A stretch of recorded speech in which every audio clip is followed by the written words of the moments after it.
सतीश दादाने घेतला पुढाकार. बघा ताशा कसा मी वाजवतो, नाचा रे.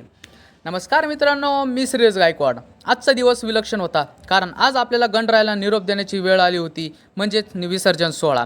मी सध्या परभणी नगरीत आहे. ही नगरी केवळ भक्तिभावासाठी नव्हे तर इतिहास जडित आणि पुरातन परंपरासाठी ओळखली जाते. सतीश दादांनी आमंत्रण दिलं होतं, या आज आपल्या बाप्पाला संपूर्ण राजेशाही थाटात निरोप देऊया. आणि मग ठरलं आपण सारे उपस्थित राहायचं. सर्वप्रथम बाप्पाचं राजेशाही दर्शन घेतलं आणि बाहेर आलो तर काय, आधीपासूनच अभय सर आणि इतर मान्यवर आपली सरदार मंडळी घेऊन सज्ज झाली होती. ढोल ताशांचा गजर, रथ सजवलेले, भक्तीचा महासागर जणू प्राचीन राजदरबारच अवतरला होता. आरती संपली आणि बाप्पाला सुभूषित रथात विराजमान करण्यात आलं. तेव्हाच सुरू झाली भव्य मिरवणूक.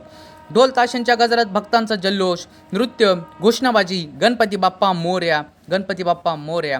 आपले सर्वांचे आराध्य दैवत छत्रपती शिवाजी महाराज आणि आपल्या गणपती बाप्पा म्हणजेच आपली संस्कृती आपल्याला खूप काही शिकवून जाते. सतीश दादांनी स्वतः ताशा हातात घेतला आणि आता बोलले, आता थांबायचं नाही. जणू एखाद्या योद्ध्याने रणशिंग फुंकलाय.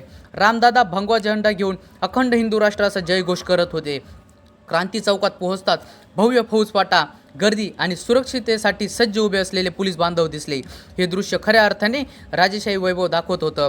फटाक्यांची आतिषबाजी, जमिनीवर नाचणारे भक्त आणि वातावरणात घुमणारा जयघोष. असं वाटत होतं जणू पुरातन इतिहासातील एखादा समारंभ प्रत्यक्ष डोळ्यासमोर घडत आहे. आणि मग आली ती भावस्पर्शी वेळ. बाप्पाला निरोप देताना सर्वांनी हात जोडले. बाप्पा पुढच्या वर्षी लवकर या, सर्वांना सुख शांती द्या, उत्तम आरोग्य द्या आणि तुम्ही पण तुमची काळजी घ्या. हृदयात अमूल्य आठवणी होत्या, डोळ्यात ओलावा आणि ओठांवर जयघोष होता. गणपती बाप्पा मोरया, पुढच्या वर्षी लवकर या, पुढच्या वर्षी लवकर या.